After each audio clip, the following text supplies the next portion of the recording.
the flavor that we bring to ESPN 690. We got my whole gang in the building. We got Uncle Scott Kolb in the building. And of course, we got Bobby G from Audible Sports Podcast, where life and sports meet culture.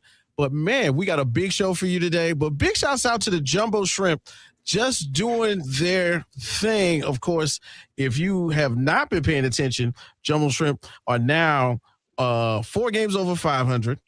Came back with the 7-6 come behind victory. Big shout outs to Scott Kornberg for doing the call. And then, of course, Matthew Etzel with the bomb at the last minute, pushing the game into extra innings. We really appreciate that. And then Rand Pauly, what a guy, what an arm. We see you. Uncle Scott, what was your thoughts as you got a chance to, preview everything for the Jumbo Shrimp? Uh-oh. Unmute yourself, Scott. Don't worry. We've got Scott's analysis coming right up. There you go. Can you hear you? He's speechless. That's what it is. He's just speechless. That's all. Such a great thing. He's speechless. He can't, the big homer towards the end. And I get it. Baseball is America's pastime, and I'd be speechless too, man. Matter of fact, we need to trade Tanner Bybee for one of these guys from Jumbo Shrimp. I'm with you. Jacksonville is ready. Jumbo Shrimp players are ready. I'll need somebody who's listening right now to line me up one of those Honey Dripper uniforms. That's right. I need a Honey Dripper uniform. Call up 904-362-9901. Let's go ahead and start the show. This is Rec Room Sports. Olympians carrying the torch. Going where they don't go, we ain't lost. From the optics to the topics, we got this with synopsis. Think outside the boxes like Jay on the mic or your boy K Witt. Joe is my coach, T Sweat on the mix. All sports, even if you catch fish like Nate Diaz catches fists. You need to catch this episode, it's a can't miss. We go live and you should subscribe and X's and O's. We made our plan, yo.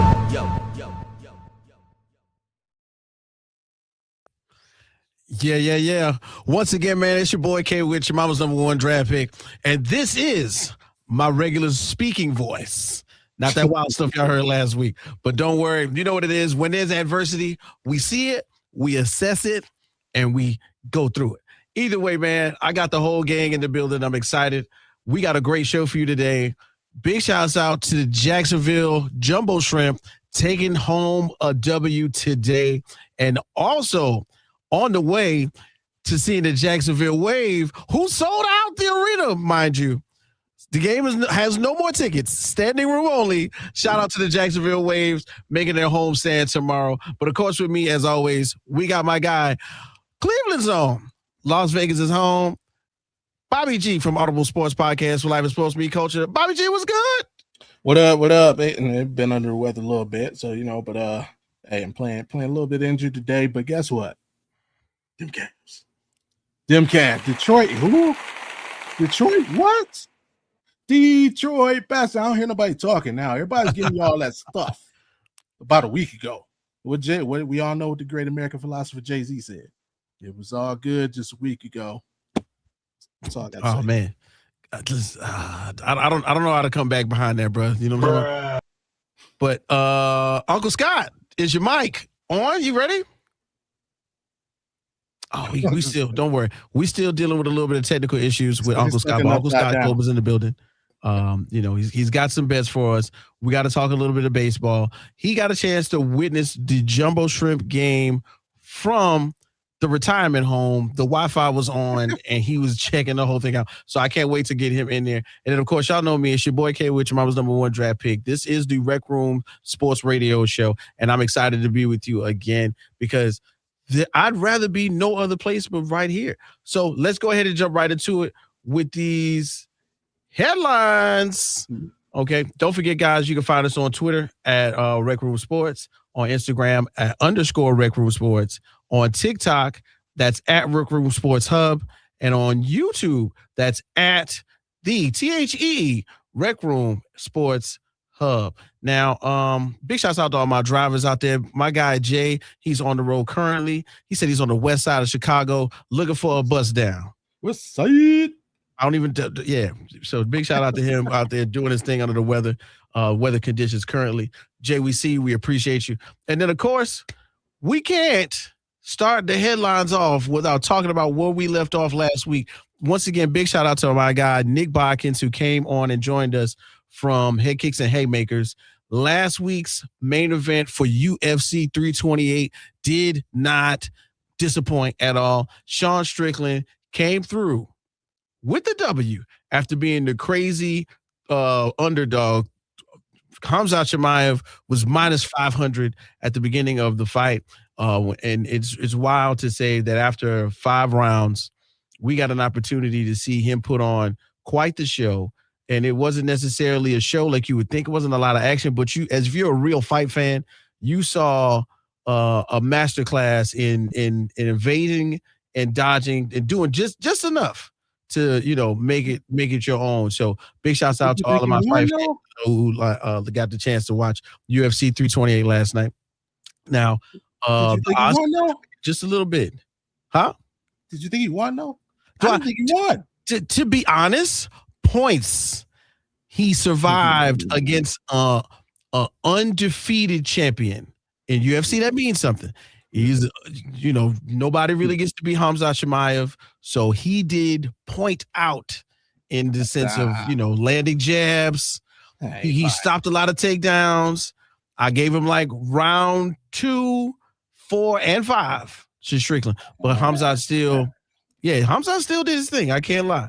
It was close. I'm old school, man. If you got to beat the champ.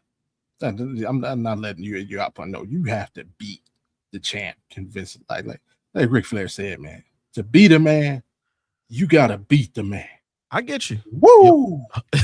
100% correct. And then, of course, also going on right now, can't forget, today marks the beginning of the 2026 PGA Championship. That's right. The Aaron Mink Golf Club right outside of Philadelphia is hosting the event. These are some of the biggest names in golf. Guys like Scotty Scheffler, Roy McIlroy, Jordan Spieth, all in the building. Shout out to Brooks Koepka. Everybody hates on Brooks Koepka because he looks like he played tight end right now, but it's all good. Brooks Koepka, we see you. We support you here at the Rec Room Sports Show, out there hitting them bombs. Whenever we go to Top Golf, I remember that time that somebody told me there was Brooks Koepka out there at Top Golf. He was out there. You know how there's a net around Top Golf? Brooks Koepka was hitting the net. And somebody told me at the last minute that was like, shh, don't say anything. But that's Brooks Koepka. I said, oh, man, let me get some more wings. Anyway, don't forget, man, the 2026 PGA Championship Tour runs May 14th through the 17th, features 156 players, including multiple major championship winners and past PGA Tour winners as well. The depth and the star power of the field is repeatedly being emphasized all across the PGA Tour, the CBS Sports and Golf Week coverage. So make sure you check that out. Right now, a little bit of a somber note as we, normally get a chance to, talk about some things that are positive. Right about now, it's unfortunate that they often say things come in threes, and right now in the sports world, death has come in threes as we have lost 3 major sports figures in the past week. Jason Collins, who was best known for the time he spent in New Jersey as a New Jersey Net, got an opportunity to go to the Eastern Conference Finals twice with the kids with the team that featured players like Jason Kidd and Kenyon Martin. Jason Collins pretty much carved out a respectable 13-year career and then ended up being on several teams like the Houston Rockets, and ended up more notably in New Jersey, did a little bit of time in Memphis and the Timberwolves and for Boston, but then he transitioned to assistant coach. But his profound legacy extends far beyond the court performance, because if you have not been aware, Jason Collins was one of the first openly gay male athletes, especially in the NBA. He did the courageous act in an interview featured in Sports Illustrated, and he pretty much let the world know he was one of possibly many gay men in the NBA, but he was the only one to openly come out and admit it in his lifetime. But fortunately, but unfortunately, he championed, the world of the LGBTQ community, and he will be missed after passing away with his fight with brain cancer. Also, Bobby Cox, world-renowned manager, most known for his time with the Atlanta Braves and also with the Toronto Blue Jays. This is crazy to say that I feel as though Bobby Cox has been around all of my lifetime and even past and beyond. We oftentimes get a chance to talk about the Atlanta Braves, but the name Bobby Cox is synonymous with winning, especially in the 1990s. I'm 95. He's been around my whole lifetime. I'm 95, so I Bobby Cox has been around for a good minute. So it's amazing to say that he was not only a player but a manager. 1985 Manager of the Year, 2005 National League Manager of the Year. It's crazy to say that in that time span, he's done just about a little bit of everything. 2,504 regular season wins, fourth winningest manager in MLB history, and the Atlanta Braves honored his immense contributions by retiring his jersey. There's been so much to say that Bobby Cox has done, and then, of course, took his walk into Cooperstown in 2014. Uncle Scott, you had some things to say. Thank you for joining us. I hear you, Mike. Go ahead and drop some knowledge on us real quick. First of all, this is a great thing having a backup computer, because if the first one doesn't work, you go to the second one and it works fine. But, so Bobby Cox, people forget 1985 in Toronto, he went 99-52. They went to the playoffs. They won the American League Eastern Division. That's where all this Bobby Cox stuff started.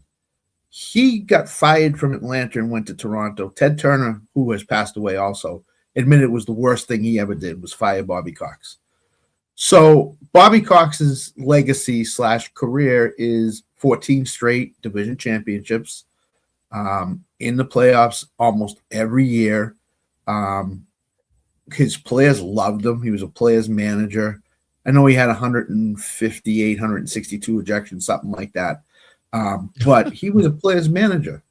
He one story I could say, Greg Maddux told this on MLB Network, is he sent his pitcher coach out to say, walk Luis Gonzalez, because Maddux didn't have a great track record against Gonzalez. Maddux on the mound said, I'm not walking him. I'm going to throw him a changeup down and away, and the second pitch he's going to pop up to the third baseman. And what happened?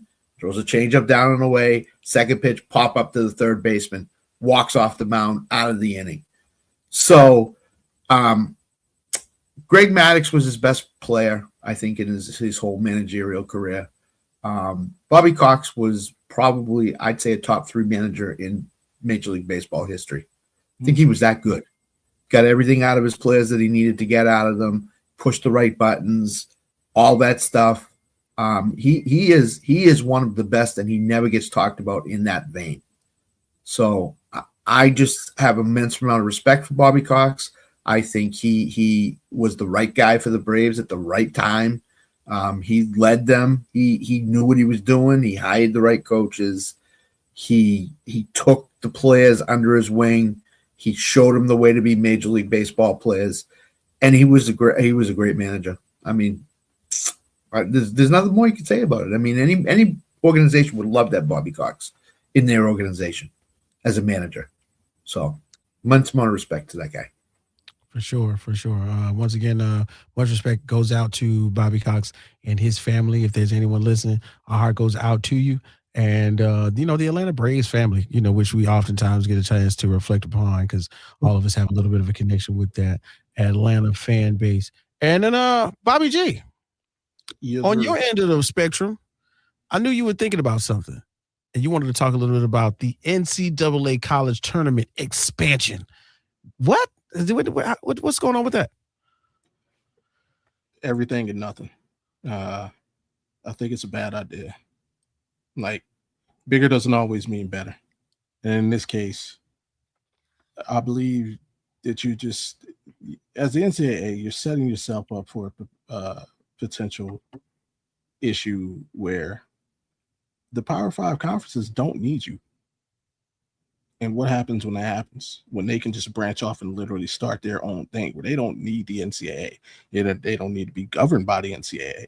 They have boosters who can donate infinite amounts of money. And they have the bowl sponsors who are going to pay them infinite amounts of money. Like, what happens when they literally split the NCAA in two? Like, you can't just keep kowtowing to these to every whim they want to do because somebody's unhappy. Somebody's supposed to be unhappy. It's sports, guys. There are winners, there are losers. We can't make everybody happy. And the more you try to make everybody happy, the more you ruin the game, the more you ruin the experience. Like, because something is minimal, it's almost what makes it exciting, right? Like the NCAA tournament is exciting. Why? Because it's one and done. You got one shot at it. If you don't bring your A game on Thursday, you're not playing Saturday. Versus the NBA, you got the series, and MLB, you got series. But that's why the road to the Super Bowl is much more exciting. NFL play, because if you don't bring your game on Sunday, guess what? Your season is over. Same thing, in a World Cup type of situation. Like, you got one shot at the same. And if you don't get it right, it's done. Minimalistic availability breeds excitement. And you just like, so what are we going to be talking about 5 years from now? 109 teams in the tournament? Like, somebody's got to get left out. You don't want to be left out. Handle your business during the regular season. That's why there is a regular season. Or, matter of fact, why don't we just, instead of having a regular season, why don't we just have like 5 NCAA tournaments? Let's just crown 5 champions per season. That would really make everybody happy. Yeah, but at some point you got to check yourself. You got to stop. You got to be able to tell somebody no. Tough thoughts right there, Bobby. Tough thoughts, because of course, as a college basketball fan, hearing the idea that West Valley Community College could be playing in the tournament, it excites some people, but at the same time, the product is going to get watered down. It's like having whole milk, and then all of a sudden we're changing it to 2%. It's still going to be milk. You can still put it in your cereal. You can still enjoy the nutrition, but it's not whole milk. I don't care what you do. I get that. But again, that happiness breed. Again, look at it the way it is now. You got the play-in games, right? Which usually one game involves somebody trying to earn a 16 seed. Completely understandable. But why isn't a team playing in to earn an 11 seed? If I'm an 11 seed, I mean, there are 5 teams worse than me. Why aren't they trying to play in? You see what I'm saying? It's like everything you do to make somebody happy, you're going to hurt somebody else. That's just the way it is. Hey, man, when you're spitting facts, you're spitting facts. But you know who else spits facts? Unique. No. You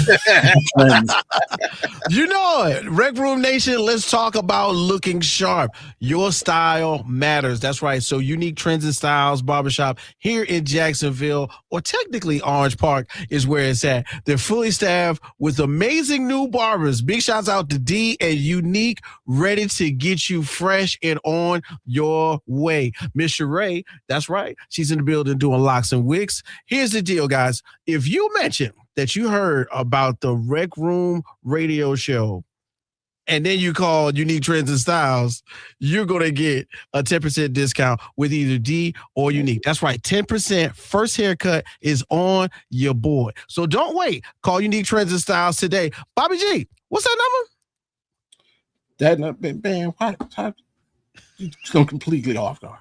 I don't got the Unique Trends number on. Okay, so the number is 904-592-7135. That's 904-592-7135. Tell them that you heard it right here on Rec Room Sports Radio and that you want that 10% discount with D or Unique. And also remember, it's located right there on Blanding, 266 Blanding Boulevard, Suite 8A in Orange Park. Come in as a customer, return as family. It's your boy K with your mama's #1 draft pick. This is the Rec Room Sports Radio Show. We'll be right back in a little bit. Hold it down.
Yeah. That's right. It's your boy K with your mama's number one draft pick right here. And this is the Rec Room Sports Radio Show right here on ESPN 690 in the Anna John Levine studios. And right now, man, we getting ready for a lot right here in Jacksonville. If you don't know, this is a sports town, y'all. We got the Jacksonville Jaguars. We got the Jacksonville Jumbo Shrimp. We got the Jacksonville Sharks. And this week, the inaugural week for the Jacksonville Wave. And I just got the report in. The game is sold out. No more tickets. Standing room only. It will be live tomorrow evening. That's right. So I'm looking right now just to make sure. Yeah, pretty much sold out. It's over with. It's not even a link anymore to purchase the tickets. So big shouts out to everyone involved in the Upshot League. And Coach Jessica Bogia, what's going on? We'd love to speak to you whenever you get time. I know it's so much going on right now. She may not be able to make the interview, but if she does pop in, we're definitely going to speak with her. So in that same aspect of just speaking about women's basketball in general, we can't forget that right now, as we get ready to witness the dawn of a new league with Upshot and, the Jacksonville Waves taking on the Charlotte Crown tomorrow. The WNBA has been back in full effect. I got an opportunity to watch First Take this morning. Big shout out to my uncle, Stephen A. Smith. That's right, my uncle. He's right over there. He had Lisa Leslie on the show this morning, who will be etched in infamy from her lifetime for the rest of her lifetime and beyond. And she's getting a statue outside of crypto.com arena. That's a big deal. So big shouts out to her. I think one of the main people who deserve that honor is Lisa Leslie, because she was with the LA Sparks. Well, she was the face. She was the figurehead. And when I think about what's going on now in the league, and especially with, a league like the Upshot League taking place, where women will get another opportunity to, make a name for themselves and play the sport that they love. It's kind of wild to think that we are embarking upon like maybe the second or third generation of superstars in the WNBA. Bobby, you out there in Vegas, and you've seen the impact that the, Las Vegas has had in general, not just on the team, but that the Aces have had on Las Vegas in general. Tell us a little bit about that experience, especially being a championship winning team. Absolutely. This is the new Title Town, USA. Go ahead and put that banner up. But it's been great, from especially for a city that was void of professional sports, because of the stigma of gambling, right? Nobody wanted to take a chance putting a professional sports team here, but now that gambling has become more taboo, it's everywhere. The league's finally starting to take chances, and the city is starting to reflect the attitude. This is a transient city, so it's one of those weird places where a majority of the citizens aren't born and raised here, from somewhere else. Transient. Yeah. And one of the things that you sacrifice when you move here, like myself, I moved here in 2012. One of the things that I sacrificed was having the free ability to go to a professional sports game. Mm-hmm. Go to an NBA game, go to an NFL game, go to a MLB game. Granted, we had UNLV and the Aviators, which is a farm team to the A's, but it's just a difference going to a pro sports game, having to go to LA or Phoenix or somewhere else. And once the Aces came in, just opened that door, and then you had the Golden Knights, formed. It's been great, man. And like I said, the Aces being first here and just the community embracing them and like that arena will never be empty. Never. Like you did never be empty. As a matter of fact, the the ring ceremony. They actually moved from their home. They play their games at Michelob Ultra Arena in Mandalay Bay. The ring ceremony was in T-Mobile Arena. So, had to move to a bigger venue just because of that interest. And yeah, man, it's great having them. Obviously, it's great when you're winning.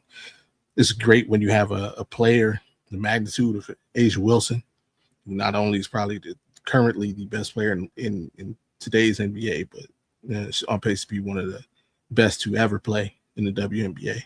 So it's just great, man. It's great.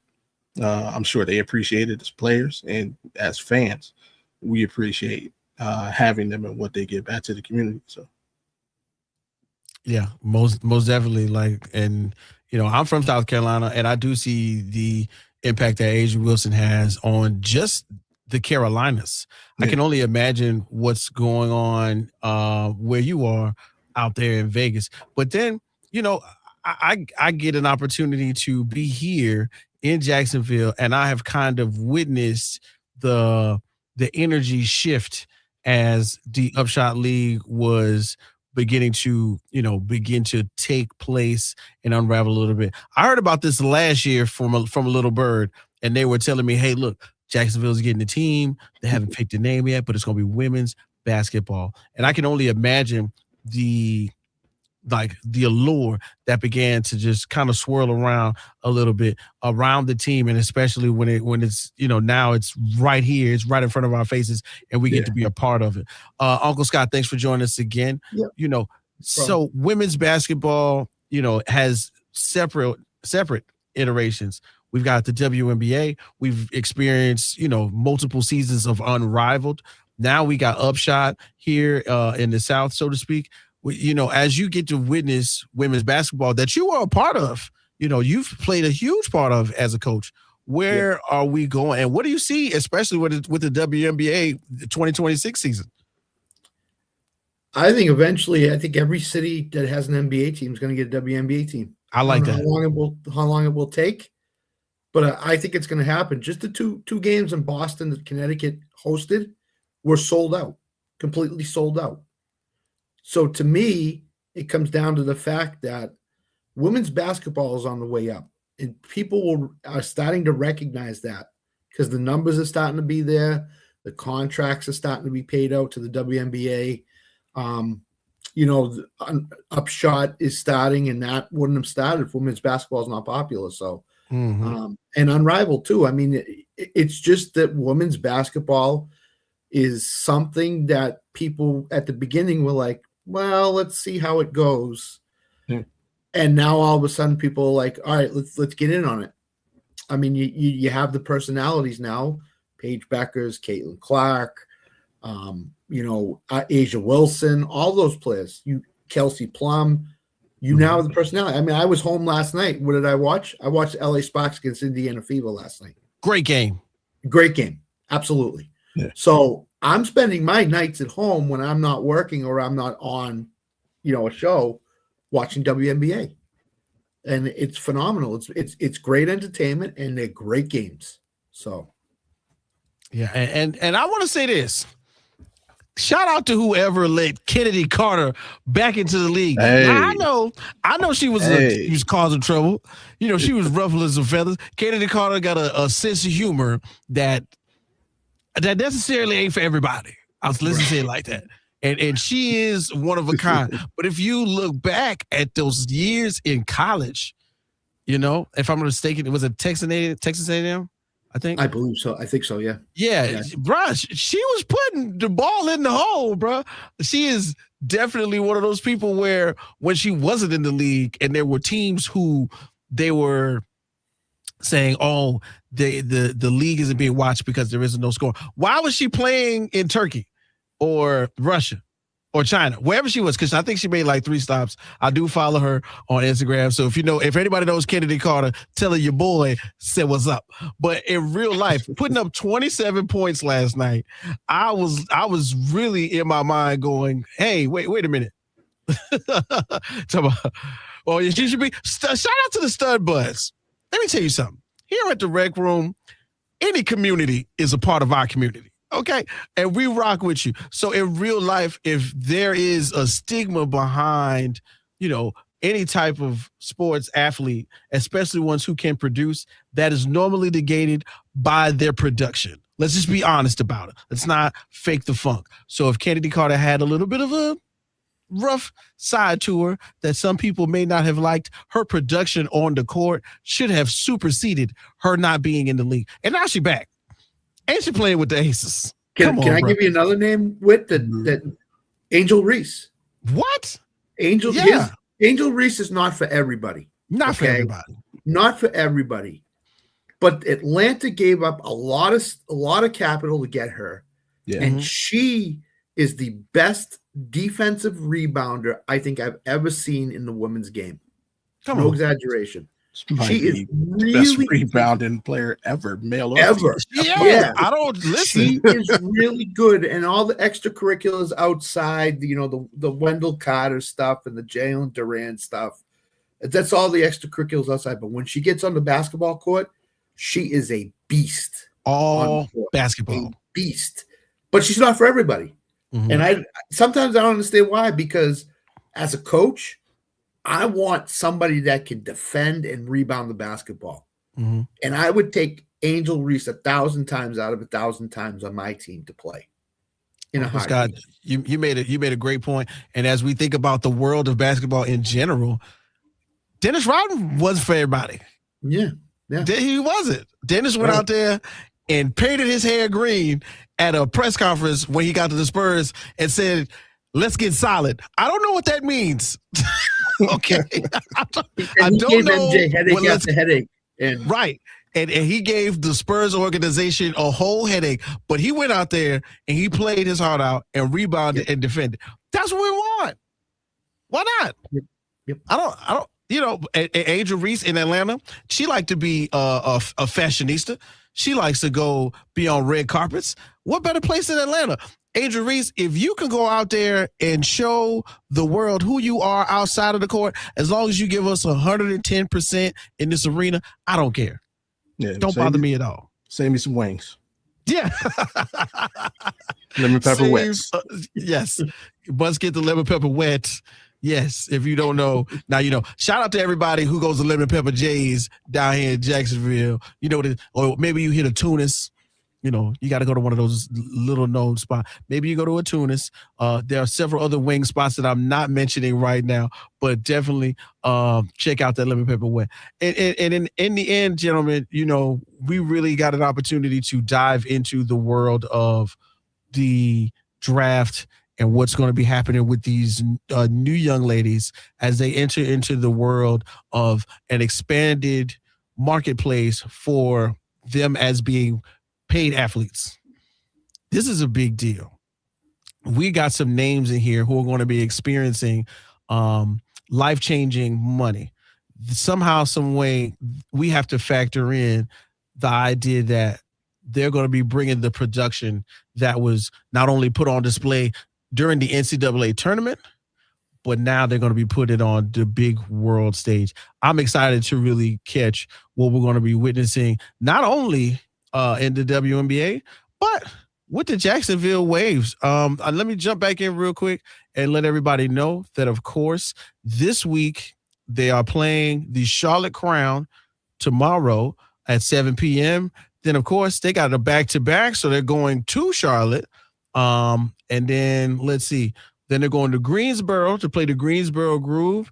Sunday, May 24th, we're going to be at the Savannah Steel. Okay, so they're moving up. So we're going from Jacksonville to Savannah to Charlotte. We're moving around the Southeast region. So if you're one of those people who like to get in your car and do a little bit of traveling, follow the wave, literally, and see what's going on with them. You need to write that down. Yeah. No, right. Follow the wave? Huh? Hey. Trademark that. Hey, everything heard on the Rec Room Radio Show is property of Rec Room Radio and Rec Room Sports. You know what I'm talking about? More money. We're about to go ahead and pay some bills. We got to go ahead and get to an ad real quick. One time for your mind. Big shouts out to our guy, Brian Middleton, over there on the production side. We got a couple of bills to pay, so we're going to go ahead and do them. It's your boy, K. Witt. That's Bobby G. That's Uncle Scott. This is the Rec Room Sports Show. We'll be right back.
Yes, sir. Yes, sir. One time for your mom, man. It's your boy K Witch, your mama's #1 draft pick, and we are here. It's the Rec Room Sports Radio Show, live from the Energon Levine Studios, right here with the people here at ESPN 690. Big shouts out once again to the Jacksonville Jumbo Shrimp, who are now on a 5-game win streak. That's right, 5-game win streak. So, of course, if you're a Jumbo Shrimp fan, make sure you stand up and cheer for that. I can't wait until they start pulling out those Honey Dripper uniforms. Those Honey Dripper uniforms are fire. I need one. I don't know who. Somebody's listening. They can call. They make a call for your boy. All right, I'm going to wear it on the show, and I'm going to represent for the Jumbo Shrimp. Bobby, did Whit tell you before the show that if somebody sends him Jumbo Shrimp merch, there may be a free haircut put in with the thing? Come on. Right. Hey, I mean, you got to do what you got to do, son. Listen, I'm going to tell you something. We got a giveaway going on at the end of this first hour. So now that you said that, Uncle Scott, thank you very much. I am going to give away a haircut along with the tickets. So make sure you stay tuned, everybody. First of all, let's go ahead and get into it before we get into that little break. NBA playoff start, the semifinals on the West Coast going crazy, East Coast going wild. Somehow, some way, we are thinking about where we are going, especially when we get to the finals. We're thinking about the finals already because we've seen performances from players like Victor Wembanyama. Okay. He gets, if y'all don't know, if you've been living under a rock, he gets ejected after throwing an elbow to the face of Nas Reed. Get up out of here, clear some space. But then somehow, some way, the Timberwolves end up winning that game, but he returns with a vengeance, unlike any other, putting out an output of 18 points in the first quarter. I felt like we were witnessing, I don't really do anime, but when Goku does the thing, he turns to a Super Saiyan for a little while. That's exactly what it looked like. You could not stop Victor Wembanyama. He was on the court. He's got the handles. He's got the post moves. It was looking as though the Timberwolves were outmatched from that point. And we're witnessing, Edwards play his best even on one leg. But it looks as though we're getting ready to say, this is it. Put your best effort on. Put your big boy pants on. Timberwolves, pack it up. What are we thinking about with that matchup, gentlemen? T-Wolves Spurs? I think the Spurs are going to win Game 6. There's just too many weapons. If De'Aaron Fox plays the way De'Aaron Fox could play, like he did in Game 5, I don't know if there's anything that Minnesota can do to stop the Spurs, because their whole defensive scheme is geared towards stopping Wemby. If you're going to try to stop Wemby and he's going to score 18 points in the first quarter, you're in trouble. I just don't think Minnesota has the weaponry to stay up with San Antonio in Game 6. So I think that this series ends in the 6th game with San Antonio winning. Wow. Okay. Bobby G, you on the other end of the spectrum as you watch your Cavs put out an output that I think rivals many of their other playoff performances against the Detroit Pistons. We are in a space where we have all seen James Harden not rise to the occasion, but having a star on the side of him, very similar to somebody he's played with, but unlike any other at the same time, and Donovan Mitchell. As you see your Cavs go out there and put in that work against a Detroit Pistons team who ended the season number 1 in the Eastern Conference, like, how do you feel right now, bro? I feel great. Fantastic. I mean, last night they sure showed the heart, the mental fortitude, the resiliency to make that comeback. You down 9 points with 3 minutes left.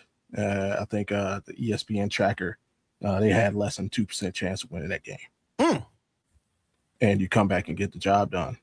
And literally what you saw down the stretch was the difference in the team that had a go-to guy and a team that had multiple go-to guys. And that's what I've been saying all playoffs. Cade Cunningham needs help.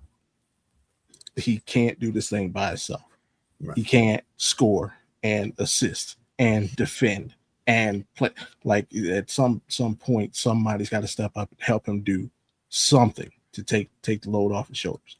Yeah. And also what you're seeing on the other side is experience, right? Like this is year 3 for us. Like we started being beaten in the first round when we should have won, being beaten by a better team essentially last season. I mean, not last season, but by the Celtics being 2 years ago. Yeah, being where the Pistons are right now, losing to what people would call seed-wise an inferior team, right? Mm-hmm. But literally, if you go back and you look at that Pacer team from last year, they were us. They were an injured team who got healthy at the playoffs that everybody forgot about. And it's like, oh, yeah, we forgot these guys play basketball. And like you just seen that experience play out. Detroit's learning how to win just like how we learned how to win. If you remember way back when we started this playoff journey, like I told y'all, like the Detroit Pistons are the Cleveland Cavaliers. For literally 3 seasons. Their journey is our exact journey, even all the way down to the coach. Yeah. Wow. Hey, guess what, y'all?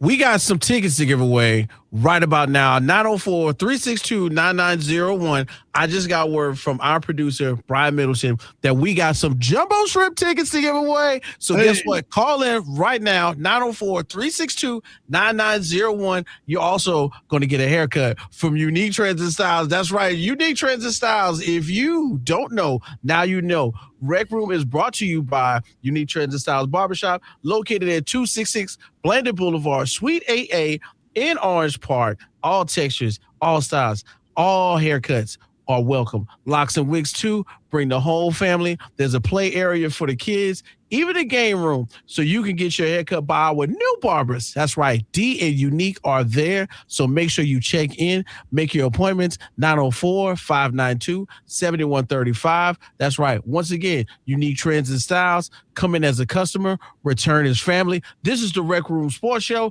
Who wants these Jumbo Shrimp tickets? Call in right now. Let's do it.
Oh, man. Y'all don't know?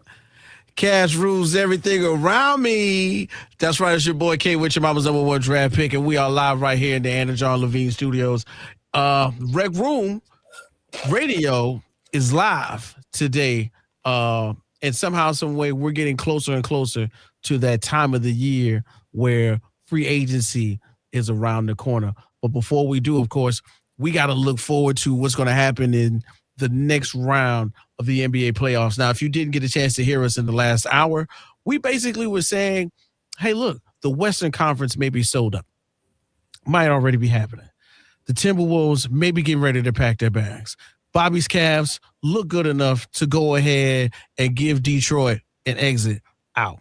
But then if you take a peek into the future, we'll be looking forward to a Western Conference matchup in the finals. The likes of very, very few have seen in our lifetimes when we talk about the Oklahoma City Thunder and the possibility of the Spurs playing together. But if I say Oklahoma City Thunder, and I mention it more than twice, I got to bring up my guy, one of our favorite correspondents, living in Oklahoma, staying in Norman, working like a grown man. Big shouts out to AP. Alan Perales, ladies and gentlemen. Alan, what it do? What's up, y'all? That's Happy right. Thursday. Wait, I just want to let Alan put in a bet on the Spurs to make it to the finals. So he's... You went against your own God? You have to understand something. Alan is the king of reverse psychology. So when he does this, it's reverse psychology he's trying to play. So, and just for reference, it worked against the Eagles last year. It worked against the Chiefs on Thanksgiving last year. It worked just last week against the Cubs.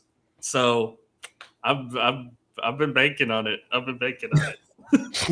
So listen, you might be right. Your reverse psychology may play into what's going on. So of course, Alan, I'll start with you since you're just joining us. So we're looking forward to the possibility of the Spurs and the OKC Thunder matching up in the Western Conference Finals. We just got an opportunity to see the Spurs put out lineup after lineup of players who somehow, some way seem to look like they could start on other teams. But you know who else got that? The Oklahoma City Thunder. Very much something that has been copied and duplicated in both organizations. Are you prepared to see your Oklahoma City Thunder against a formidable foe in Victor Wembanyama and the San Antonio Spurs? I am, because it's going to be must-watch TV. It's going to be must-see TV. It's the series that every NBA fan wants to see, because a lot of people really hate Oklahoma City. For what reason, I have no idea. And the Spurs have had our number in the regular season, so a lot of people are banking on San Antonio knocking OKC out of the postseason. But I will say the inexperience factor may come into play with San Antonio. That's the one thing I would keep an eye on, and also the fact that if this series does go 7 with the Timberwolves, that's just another day for J-Dub to get healthy. And the longer, if I'm San Antonio, I want to end this series in Game 6, kind of like what you mentioned, Scott, because I don't want to give J-Dub any more time to heal up and be ready for Game 1 of the Western Conference Finals. Yeah, man, it's going to be tough either way, with J-Dub or without J-Dub, because they've got somebody else who could play. Mm-hmm. There's another person who can fill in that lineup.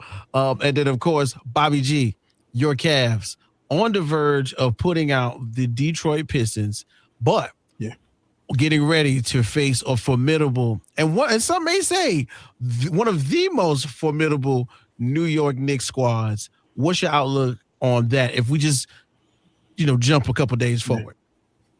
It's us having to go through our kryptonite, right? Everybody remembers Jared Allen's famous quote from a few years ago. When that squad made the playoffs, we got beat by the Knicks. And after the series was over, the first thing he said was the lights were a little too bright. And that quote has hung over his head for 3 years now. Physically, He's upgraded. He played well against Toronto. He's playing well against Detroit. The only way he's going to shake that, the only way this team is going to shake that reputation of being soft and not ready, we got to go through the Knicks. We got to go through the big bad wolf.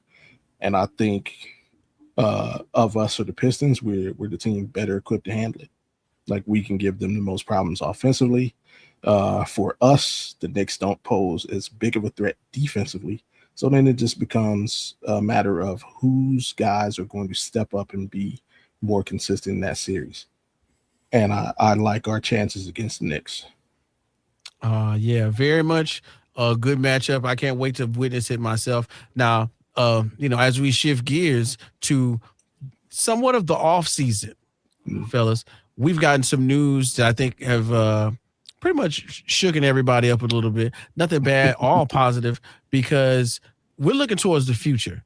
One of the things that we've noticed is that in the NBA right now, we've pretty much gotten word that Steve Kerr is going to stay with the Warriors. So if there's anything positive to talk about, we like that. We like Steve Kerr here at the Rec Room Sports Show.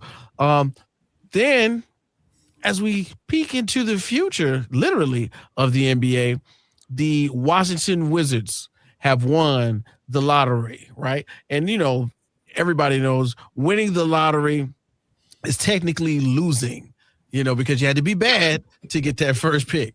But when you think about what you could get, the draft capital that is waiting or has pretty much left the college ranks from this past season, there's some names. It's a couple of names that I would think about not being good for, so to speak. So as we get into the future, guys, the Wizards won the lottery. Giannis is on the move. Daryl Morey got fired. Where are we? What else is going on in the world of basketball?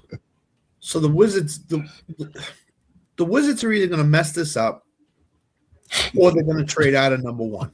Not mess it up, Scott. Damn. They're going to mess it up. What's the Wizards' history been in the recent past? They don't seem like they want to win. For whatever reason it is. They trade for Trae Young. They get Anthony Davis, who may never play for the Wizards. They mess it up. And I have no faith that the Wizards will make the right decision at number one. I think the Jazz want that number one pick because they want AJ DiBenza. They want the hometown kid. And I don't blame them. But either the Wizards aren't going to ask for enough from the Jazz, and the Jazz are going to say, okay, we'll do the trade, or the Wizards are just going to take some guy from wherever to play for them. So I don't know what the Wizards are going to do here. Rumor is they want to get out of it. First pick. Are we confident, all of us, that the Wizards are going to make the right decision here? What would you ask for? For the number one pick, if I'm trading with Utah? Specifically from Utah. I would ask for at least 2 first rounders and Ace Bailey. Easy. Okay. Quickly. Yes. That's what it would take for me to go trade with Utah. Because you know what Utah wants. They want him desperately. Right. So you have to hold this over Utah and say, okay, you're going to have to get rid of Ace Bailey and you're going to have to give us 2 first rounders. And that's what the Wizards should start at. That's what their baseline needs to be. But I'm not confident they'll do that at all. I was going to say, knowing the Wizards like we usually do, Ace Bailey's not even going to be in that conversation. Like, it's just going to be like the first. He wanted to be in Washington last season. He wanted to be in Washington. He wanted to go. Yeah. But I don't know if the Wizards know that. I think they do, but I don't know. That's why I was saying it, Scott. It's like I think their front office has no idea what they're doing, trying to run this organization. Like, yeah, we're gonna get 2 guys who are way past their prime and hope they can resurrect the franchise. No, it's not gonna work. And like you said, Scott, I agree with you. I don't even think Anthony Davis is gonna see the floor in Washington. I don't think so either. And maybe John Wall is smart enough to know what to do. Maybe. I don't know. Maybe he is, but I have no confidence in him. And this is what it is for me, guys. So I got to do a little bit of, deep diving into this, and I've listened to a couple podcasts. Big shout out to Ryan Windhorst and the Hoop Collective podcast, which you can catch on all streaming platforms. Dave Bontemps and Steve McMenamin were kind of having a conversation about who has been, kind of playing behind the scenes to make certain things happen. Ryan Smith and his wife, Ashley Smith, are the owners of the Utah Jazz. They both put in for AJ DeBanster to be moved and relocated to Utah to finish his high school career. They also bankroll funds as boosters for, guess who? Brigham Young University. And if you know what I know, somehow, some way, Danny Ainge ain't far behind. Okay, Danny Ainge has been looming under NBA trades for the past 15 years. Yes. Okay, and somewhere in this, I think what Uncle Scott is saying is correct. I would not be surprised if the Wizards put it out there to them and say, "Hey, why not? Why not take what you really want and give us something that wanted to be with us? And in exchange, give us Ace Bailey and give us the first pick, not next year, but the year after that. Mm-hmm. Nothing's gonna be wrong. And then we get to see Ace Bailey in Chocolate City out there in the Wizards uniform, newly minted Trae Young, well put together with super glue and adhesive, Anthony Davis, and the rest of their young talent in Washington.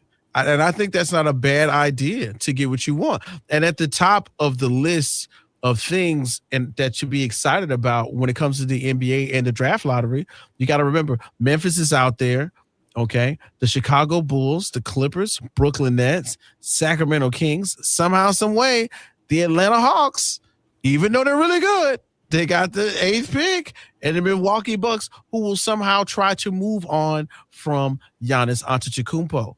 There's a lot when it comes to the offseason, and I am excited to talk to you guys about it. But then, moving on, Daryl Morey somehow, some way finds another job, does his best Moneyball impression, does the Billy Bean, makes some moves, and still we get this output from this iteration of the 76ers team, which of course included Joel Embiid, who has been the cornerstone for the process, if you will.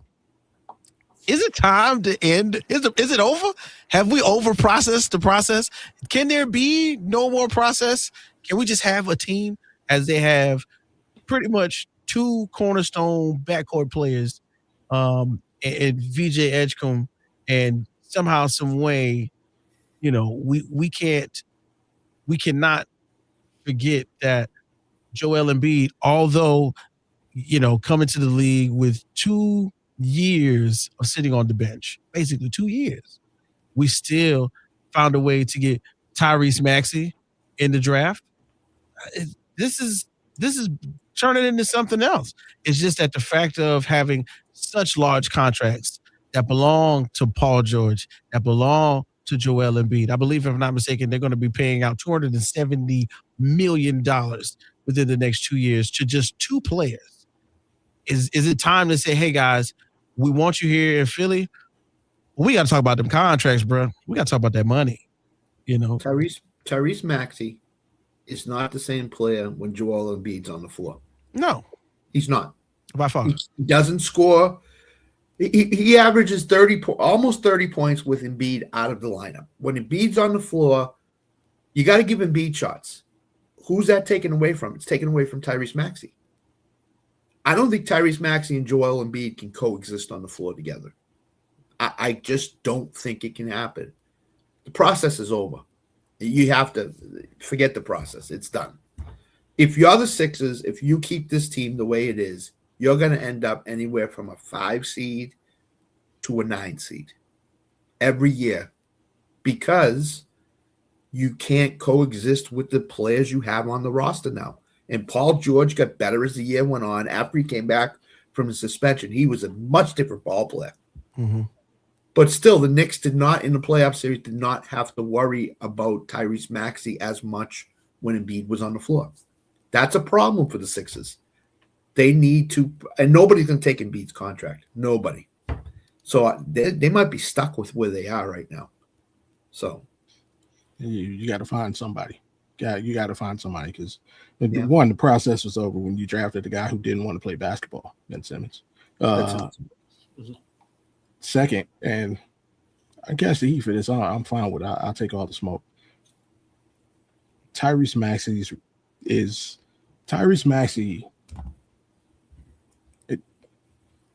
he can't be the best player on the championship team. I'm sorry. He can't? No. Tyrese Maxey needs to be the sixth man coming off the bench, giving you 20 guaranteed points. It is what it is. Like, with that being said, yes, I'm moving on from Joel Embiid. I'm moving on from. I'm taking whatever. I don't care what. Even if I have to put a pick with him, I got to get off that contract. Get off Paul George.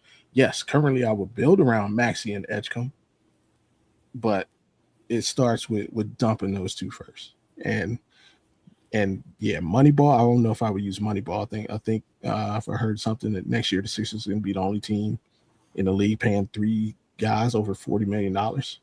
That's correct. Yeah. Like we ain't even doing that, and we were the only team in the second apron this season. The Celtics ain't even doing it with Brown and Tatum making all that money. So, yeah. And let's not forget, on top of that, they also gave Jared McCain to OKC for pennies on the dollar. How did we bring this back to the Thunder? Go home, Alan. Go home. Here's the thing, though. We're talking about how bad the organization has been. Come on now. How did we come full circle to the Thunder? Ladies and gentlemen, here at the Rec Room Sports Radio Show, we do a game called If Alan Says Oklahoma City or Dallas, Take a Shot. Okay. Here we go. Made it to football season. I agree with you guys. You gotta either fix Embiid's contract or let him loose. I agree with Bobby too. I'm not sold on Tyrese Maxey being the number one in Philly and them actually having success with it. And then again, you get rid of bench utility for pennies on the dollar, and it shows that you have no depth whatsoever to help these guys out and give these guys rest. So it's like, come on now. You expect to go against the juggernaut? You pretty much got lucky with Boston. Let's be honest. You got lucky with Boston. Mm-hmm. If not for that, we wouldn't even be having this conversation. So it's like, you just ran into a buzzsaw that was the New York Knicks, who are playing their best basketball at the most important time. So, I'm not even sold on the 76ers in general. Like I'm surprised they made it even through the play-in, to be honest. Like, the fact that they got out of the play-in and got as far as they did, I mean, I'm baffled by it. I mean, you got a point there. For me, the biggest thing is when you watch Detroit play, when you watch the Sixers play, they have a similar dynamic, which turns into who else can score, right? When Detroit played, we're thinking about Jalen Duren being an all-star. Jalen Duren wasn't the second best player. It was Paul Reed the other night.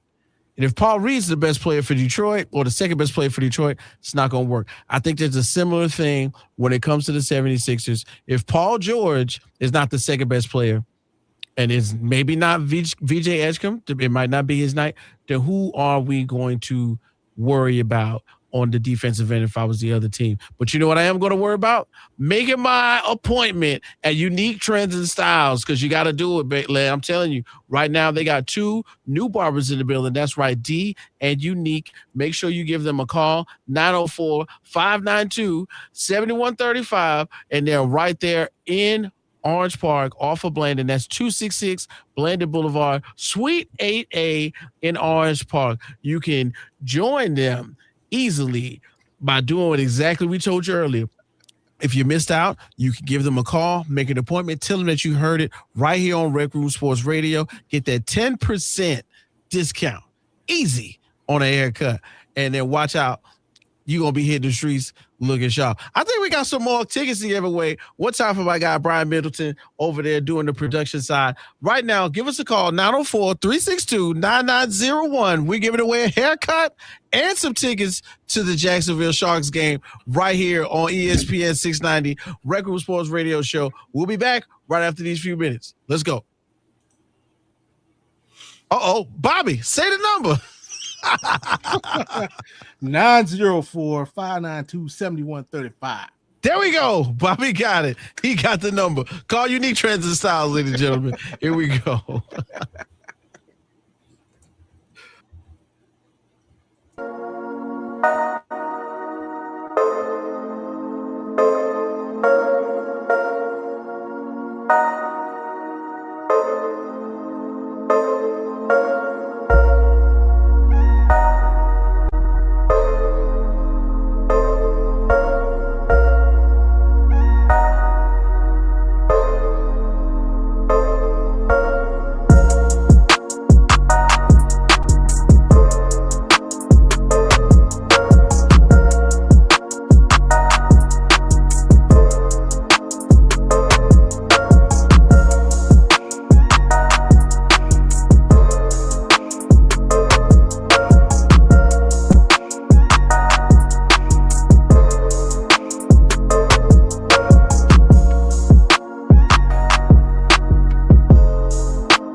Shout out to our producer, Brian, holding us down on the other side, man. It's your boy, K. Witch, Mama's #1 draft pick. This is the Rec Room Sports Radio Show right here on ESPN 690 from the Anajar and Levine Studios. Now, if you were not paying attention to us in the first hour and a half, we've done a little bit of everything. We've went ahead and talked about the WNBA and its impact, the Upshot League, and the Jacksonville Waves having their home opener tomorrow, which is sold out, ladies and gentlemen. You cannot buy another ticket. You can sneak in. If you sneaking into the arena to watch the Jacksonville Waves, you a real one. I get it, because I want to see it too. And then also we got a little bit into the second round of the NBA playoffs, what's going on in the future, because of course it looks like the Timberwolves are on their way out the door. It looks like the Cavs can go ahead and put the Detroit Pistons to bed, and then we'll get ready for the real crux of the situation, which would be the NBA finals rounds for the Eastern and the Western Conference. But now we're getting to what we as sports fans really get hyped up for, which would be the origination of the NFL schedule. Now, the release is pretty much happening later on this evening, but everybody who watches the NFL, what'd you say, 2 hours? About 2 hours, yeah. About 2 hours. It'll be official. But all of us, who love the NFL and can't wait to hear more or see more about what's going to happen, we pretty much got a couple games that have been released that we're really looking forward to. Some Thanksgiving games, some Monday night games, and of course, here in Jacksonville, that's right, Duval.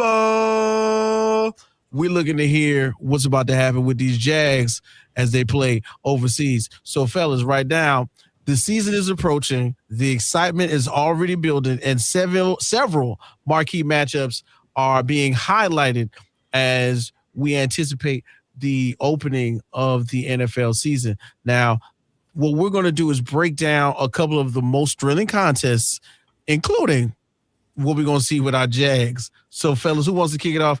Where are we looking for some excitement as we open the NFL season? First, be ready to take a shot, because one of the panelists on this thing is going to talk about a certain team. Dang it, Scott, you took my joke. Be ready to take a shot. I mean, Bobby will talk about the Browns, because the Browns and Jags are playing week 1. That was leaked. I don't know if that's accurate or not, but that's happening. Opening night, Patriots Seahawks Super Bowl rematch. Usually it never happens, and now it's happening again. So it's on a Wednesday night, which is strange because, which I found out, the Thursday night game is being played in Brazil, I think it is. Or is it, where is it being played? Australia? Australia, yes. It's a 10:35 a.m. Friday morning local kickoff with the 49ers and the Rams. What? Yes. Thursday night, 8 p.m. here is 10:35 a.m. local kickoff time. Breakfast game. They got a breakfast game where they're playing. So I just think that the first two games are going to be highly interesting, with 4 solid teams: Seahawks, Patriots, Rams, 49ers. And this is exactly what the NFL wants, is to kick it off with a bang. And they are. So I think the Patriots are going to be down a little bit. I think the Seahawks are going to be down a little bit because of what they lost Ken Walker, and their defense is going to be a little bit less than it was last year. So I think that makes for a high-scoring, very interesting game on opening night. And I'm there for it. So most definitely, opening night is always one of the ones where you catch the vibe. Get your wings ready, put the kids to bed, or have them next to you and enjoy a little bit of football, because we can't wait for it. Bobby G, I know. I'm looking at some of the things we've been talking in the chat. Where's your mind when it comes to the opening week or not even opening week, but just what's been released so far from the NFL schedule? Standard. Like nothing really jumps off. It's just standard at this point. It's good to see the European expansion. You like to see that, but I think the way it's come together, the way the schedule, going to 17 game, all that, the build up actually is more for end of season. season. NFL has become that. Like once upon a time, it was just the schedule. It gets you hype, it gets you excited, but now it's like I'm not worried about schedule until about week 8. Week 8, and you see things start to formulate, and then it's like, okay, now end of the year we're getting into some games. So. I'm with you 100%. Midway through the season, we start seeing who's who when it comes to the NFL. And when it comes to the who's who, somebody, Alan, is aware of what's going on. Alan, man, you know we've been talking about some matchups in the group chat. What are your eyes at as far as that's concerned? Isn't that Thanksgiving Day slate look phenomenal? Mm. Even the game the day before, great game. The day after Black Friday should be a good game. I love the entirety of that whole Thanksgiving lineup. Bears and Lions are going to be competitive. Eagles Cowboys will be competitive. Even the Bills Chiefs is going to be a fun matchup on Thursday on the Thanksgiving night. I mean, it's going to be fun this year. I think it's going to be fun watching football. The big thing, of course, I'm looking forward to is the opening night game between the Cowboys and Giants, because it just seems like a time-honored tradition at this point that if there's no special matchup that the Cowboys get on opening night, it's always the Giants and it's always on Sunday Night Football. It's become a time-honored tradition at this point. So, and the Giants should be a little bit better this year. I actually, Scott, I think you and I were talking that you don't like the Giants' schedule this year. I actually think the Giants could surprise a lot of people this year. So I'll detail that more down the road, but I'm kind of intrigued to see how that opening night matchup between the Giants and Cowboys plays out, because that could go a long way in the NFC East this year. So I'm intrigued. I'm ready for it. I'm ready to get started and talk some football with everybody. So. Most definitely, man. And of course, on this end, I may not know who my quarterback is, but I know we're going to be playing the Ravens somewhere on that schedule. So it's big shouts out to the Pittsburgh Steelers fans who are down here in Jacksonville. But I'd be remiss to not bring up what's going on with the Jags and their international showcase in London. That's right. The Jacksonville Jaguars will continue their tradition of playing 2 consecutive home games in London during the 2026 season. These games are a huge part of the schedule, especially since they coincide with the renovations downtown at Everbank Stadium. So week 5, Philadelphia Eagles versus the Jaguars, who will be technically the home team.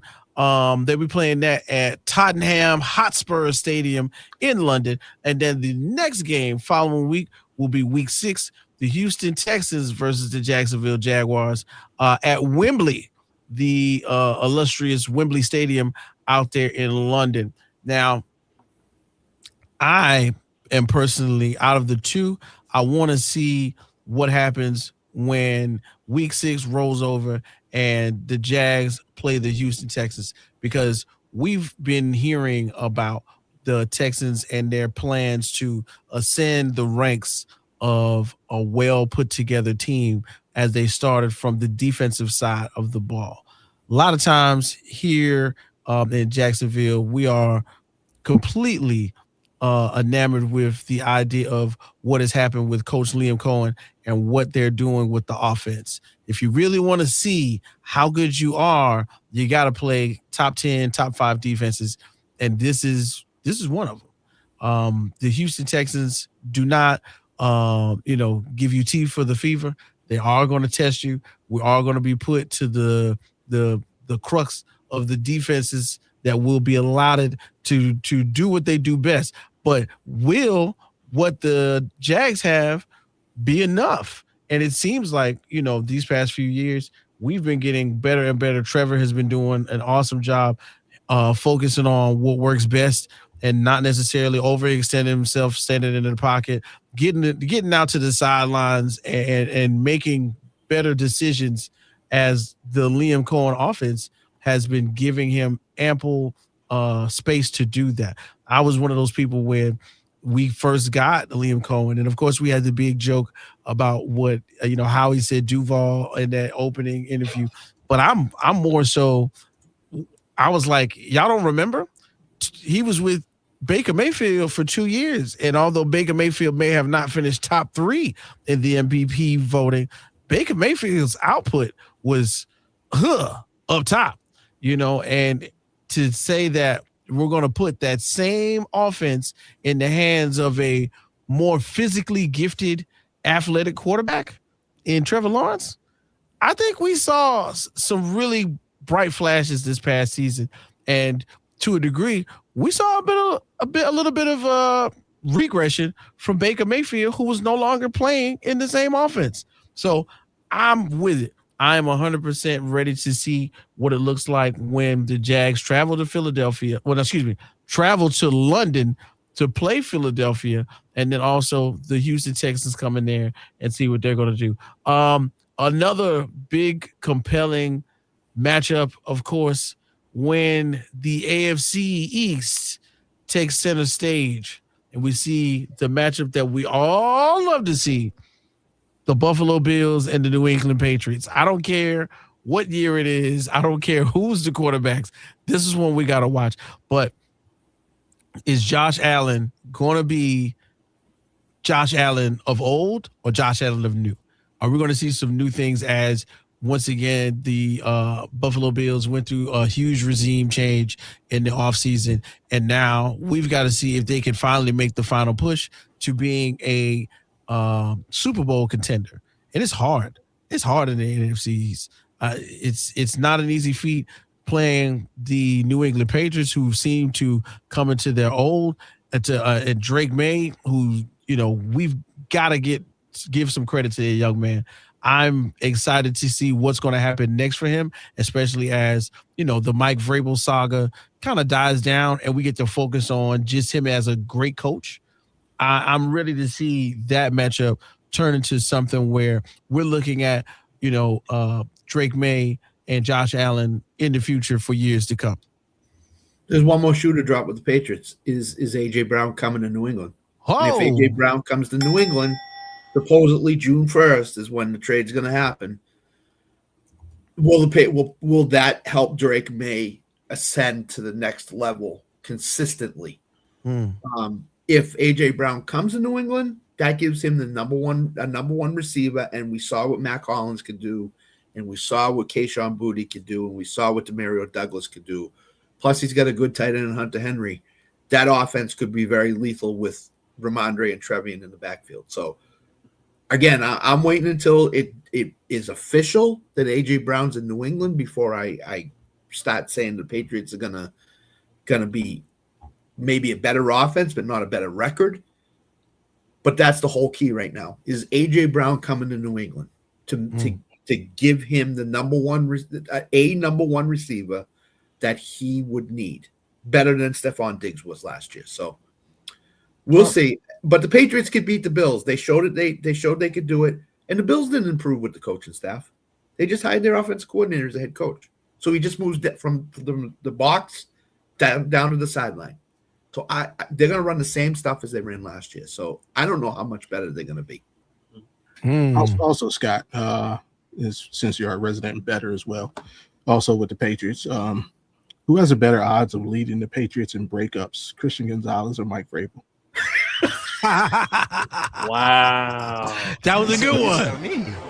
Mike Vrabel. So Christian Gonzalez will lead in breakups because Vrabel can only have two. Yeah. You can only break up two things right about now, brother. Red alert, yes. Allegedly. But that's another thing. They got to pay Christian Gonzalez too. If they don't have an unhappy cornerback on you. You got to cut him a check because he held it down in the Super Bowl for sure. Another one that I think is a really good one that will be held on foreign soil. The San Francisco 49ers will play the LA Rams, a historic event, which will be held week 5, September 11th in Australia. Two NFC powerhouse. We won.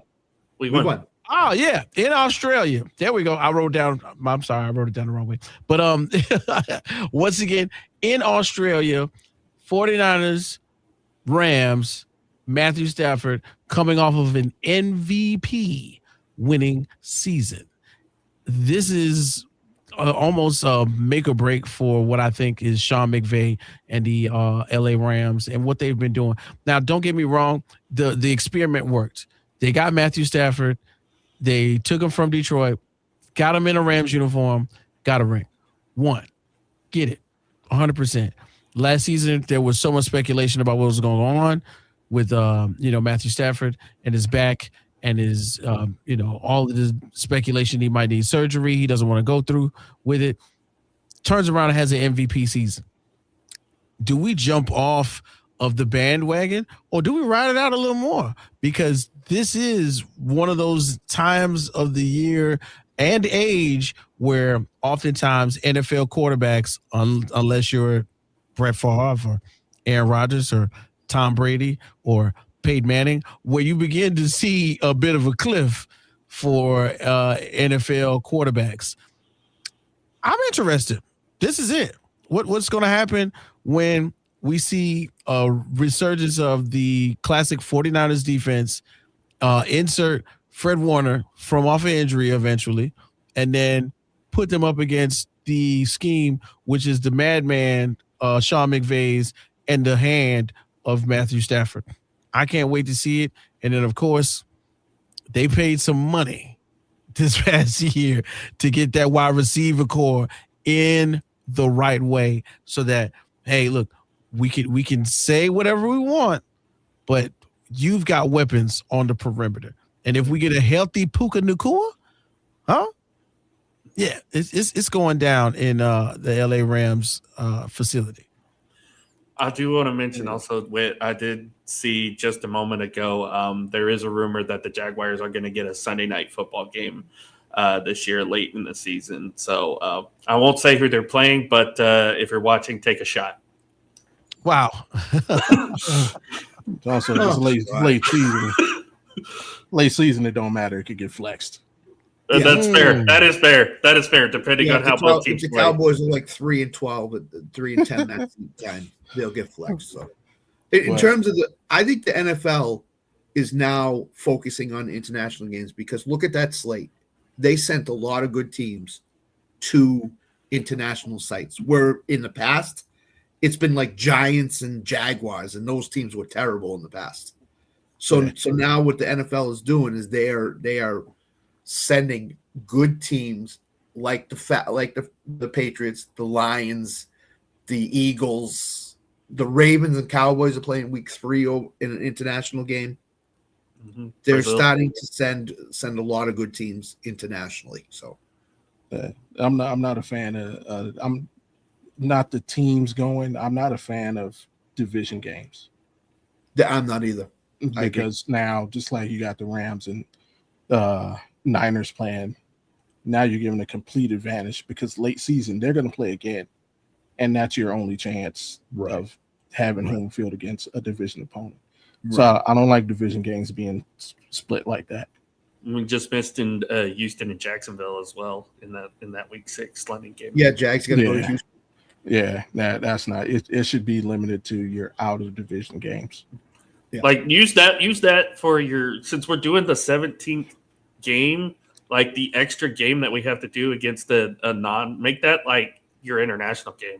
It's a AFC NFC international game. Right, because the other thing I don't like really quickly is the Vikings and Niners are playing week 11. That could determine a lot come playoff time. So I don't even like that game either being so late in the season. Well, yeah, listen, we can't wait until the official NFL schedule is being released. We're going to, of course, review it again next week right here on the RecRoomSports Radio Show on ESPN 690 right here in the Anna John Levine Studios. I cannot tell you any stories, but right now, of course, we got one more set of tickets to give away. We got some tickets to see Jim Brewer. You know Jim Brewer, the comedian? That's right. If you want to go see him where's he at, Brian? if you want to see him in Ponte Vedra on Saturday and get a haircut, once again, make sure you call up the number 904-362-9901. That's 904-362-9901. I'm going to get you fresh before you go see Jim Brew. You ain't going to go out there on my behalf and look like you have stepping. So you might as well go ahead and lock in right now. Once again, it's the Rec Room Sports Crew, 904-362-9901. We here.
Yeah, we right back again. It's us again from the Rec Room Sports Crew. It's your boy K Witch, Mama's #1 draft pick.